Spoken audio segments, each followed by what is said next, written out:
সম্পাদক ডাঙৰীয়া, মধ্য নগাঁও ৰঙালী বিহু উৎসৱ সমিতিৰ কাৰ্যকৰী সভাপতি শ্ৰদ্ধাৰ গগন চৌধুৰীদেৱ,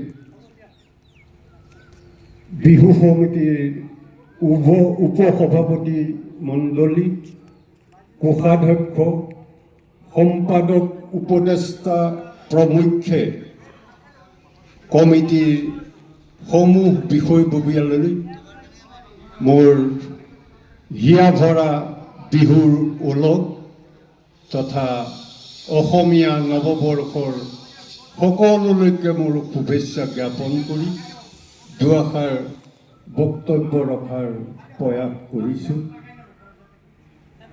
আপোনালোকৰ আগত বিহু সম্পৰ্কে কি ক'ম, সকলোৱে মোতকৈ সুন্দৰভাৱে বিহুৰ বিষয়ে জানে, তথাপি সম্পাদক মহোদয়ে যিহেতু দুআষাৰ ক'বলৈ ক'লে, গতিকে মই কোৱাৰ প্ৰয়াস কৰিছোঁ। বিহু অসমীয়াৰ অতিকৈ হিয়াৰ আপোন, হিয়াৰ আমঠু, কিন্তু বৰ পৰিতাপৰ কথা, এইবাৰ পোনপ্ৰথমবাৰৰ বাবে আমি জুবিনবিহীন ৰঙালী বিহু অসমত উদযাপন কৰিবলৈ লৈছোঁ। আজি অসম শোকত ম্ৰিয়মান। বিহু মঞ্চ আজি সেই আগৰ মানুহৰ মৰম চেনেহ উদ্দীপনা কম।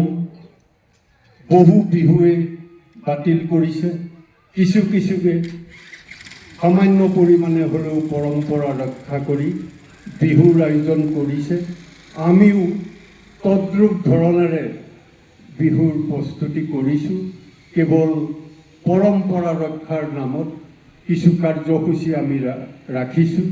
মই আশা কৰিছোঁ সমূহ ৰাইজৰ উপস্থিতিয়ে কৰ্মকৰ্তাসকলক উৎসাহিত কৰিব আৰু আমাৰ এই অনুষ্ঠান সাফল্যমণ্ডিত কৰিব। বিহু প্ৰধানতঃ কৃষিভিত্তিক উৎসৱ। গ্ৰাম্যাঞ্চলত অতীজৰে পৰা মনত নপৰা সুদূৰ বহু যুগৰ আগৰ পৰা বিহু পাতি আহিছিল। বিহুৰ কেনেকৈ সৃষ্টি হ'ল, বিভিন্ন পণ্ডিতে বিভিন্ন মতামত কৰে, কিন্তু সিমানলৈ নগৈ মই এটা কথাই ক'ব পাৰোঁ, আহোম স্বৰ্গদেউসকলে ৰংঘৰ বাকৰিত বিহু উদযাপন কৰিছিল। গৰু বিহুৰে আৰম্ভ কৰি সপ্তম দিনা চেৰা বিহুৰে বিহুৰ সামৰণি মাৰিছিল আৰু বিহু বুলিলে অসমীয়াৰ মানুহৰ মন প্ৰাণ আনন্দত মুতলীয়া হয়। কাৰণ বিহু অসমীয়া জাতিৰ প্ৰাণ। বহাগ এটি মাথো ঋতু নহয়, ভূপেন হাজৰিকাদেৱে সুন্দৰকৈ প্ৰকাশ কৰি গৈছে। বসন্তৰ আগমনৰ লগে লগে বহাগ বিহু বা ৰঙালী বিহু হয়। কৃষিৰ ওপৰত নিৰ্ভৰ কৰি আমাৰ তিনিটা বিহু পতা হয়। প্ৰথম কৃষিৰ আৰম্ভণিৰ বেলিকা এই বহাগ বিহু হয়। মানুহে আনন্দ ফূৰ্তি কৰি কৃষি কামত নিজকে নিয়োজিত কৰিছিল।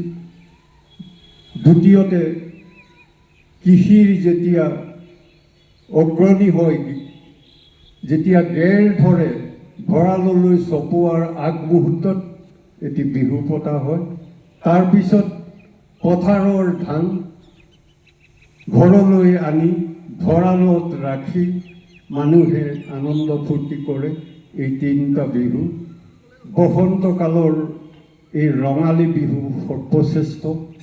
ডেকা গাভৰুৰ মন আনন্দত উত্ৰাৱল হয়।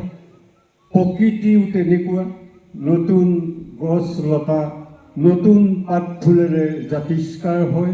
আমাৰ অন্তৰো আনন্দ ফূৰ্তিত জাতিষ্কাৰ হয়। এফাকি বিহু গীতেৰে মই এই পৰিৱেশটো জনাব বিচাৰিছোঁ। ঐ কিনো চ'ত মহীয়া, ঐ ঐ বতাহ ছাতি মাৰিলে ঐ বিৰিখে সলালে ঐ পাত ঐ তিনো অসমীয়াৰ ঐ বিহুতি আহিলে ঐ গৰু চালে লগালে বিহু বিহু বুলিলে গৰু চাল মানে ঢোলৰ মাত আমি শুনিম। সেই ঢোলৰ মাতত ডেকা গাভৰু বুঢ়া মেথা সকলোৰে মন উদ্বাউল হয়।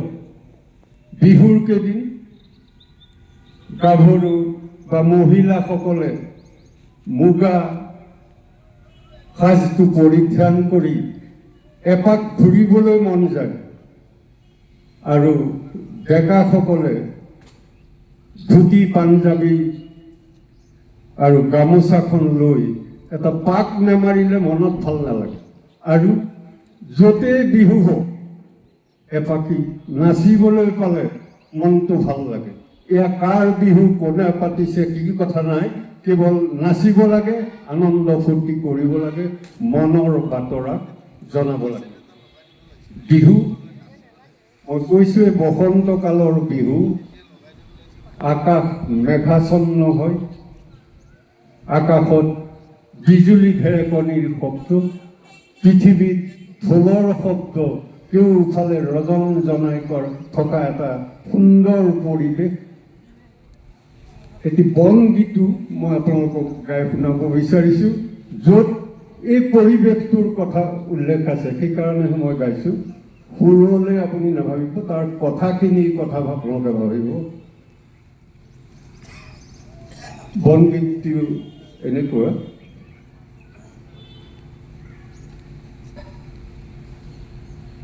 ও চাপৰিৰ কহুৱা বন, বহাগৰ ৰিঙা ৰিঙা মন, ঘৰতো নবহে মন সমনীয়া, বিহু মাৰি থাকিবৰ মন। ঘৰতো নবহে মন সমনীয়া, বিহু মাৰি থাকিবৰ মন।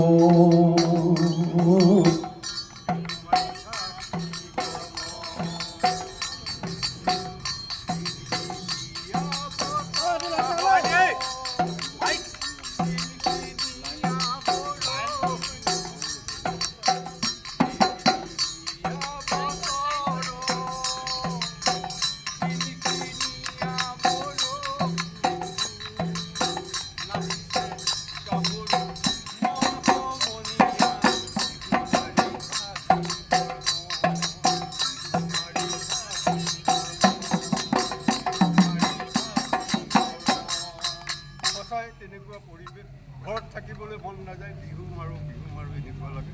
আজি আমি সুন্দৰকৈ আয়োজন কৰিছোঁ, সকলোকে আহ্বান জনাইছোঁ, সকলো আহক, আমি ইয়াত আনন্দ কৰিম, সকলো মিলি ভাল লাগিব। আমাৰ বিহুৱে কৈছে ৰঙালী বিহুৰ ৰং, চকুত চকুত হৈ কথা কোৱাৰ মন। বিহুৱে কথা কয়, বিহুৱে কি কথা কয় যে আমি অসমীয়া জাতি মিলা প্ৰীতিৰে থকাৰ কথা কয়। আমাৰ মাজত ভাতৃত্ববোধেৰে মৰমৰ এনাজৰীৰে সকলো বান্ধ খাই থকাৰ কথা কয়। বিহুৱে আমি পৰিশ্ৰম কৰি উপাৰ্জন কৰি বিহু পতাৰ কথা কয়। আপোনালোকে জানে অসমীয়া জাতি ইমান চহকী আছিল, ভঁৰালত ধান, বাৰীত তামোল পাণ আৰু লাও কোমোৰা ইত্যাদি। আজি এটা সুন্দৰ পৰিৱেশ মই কমিটিৰ উদ্যোক্তাসকলক ধন্যবাদ জ্ঞাপন কৰিছোঁ।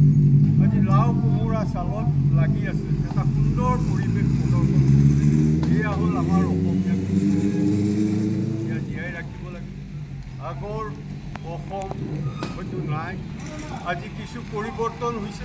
আগৰ মানুহে ঘৰতেই ঘৰতেই উৎপাদন কৰি কৃষিৰ সমস্ত বস্তু, ধান, মাহ, চাউল, সৰিয়হ সকলো ঘৰতে প্ৰস্তুত কৰিছে। ঘৰৰ বস্তুৰে বিহু পাতিছে। ঘৰৰ চাউল খুন্দি পিঠা প্ৰমাণ সান্দহ গুলি খুন্দি সকলোৱে মিলা প্ৰীতিৰে ডাঙৰ বাতিত লৈ ঘৰৰ গাই গৰুৰ গাখীৰ বা ম'হৰ গাখীৰে বৰ বাতিত লৈ মানুহে খাইছিল। সেইদিন নাই। আজি অসমীয়া মানুহ কৰ্মবিমুখী হ'ল বুলি মই ক'ব লাগিব। মানুহে কাম কৰাটো অলপ অনীহা হ'ল। লোকৰ বিহুৰে পিঠা পনা আনি বিহু পতাৰ অলপ মাদকতা কমি গ'ল যেন অনুভৱ কৰোঁ। কাৰণ নিজৰ বস্তু কথাই বেলেগ, সেই আনন্দ কিছু কমিছে।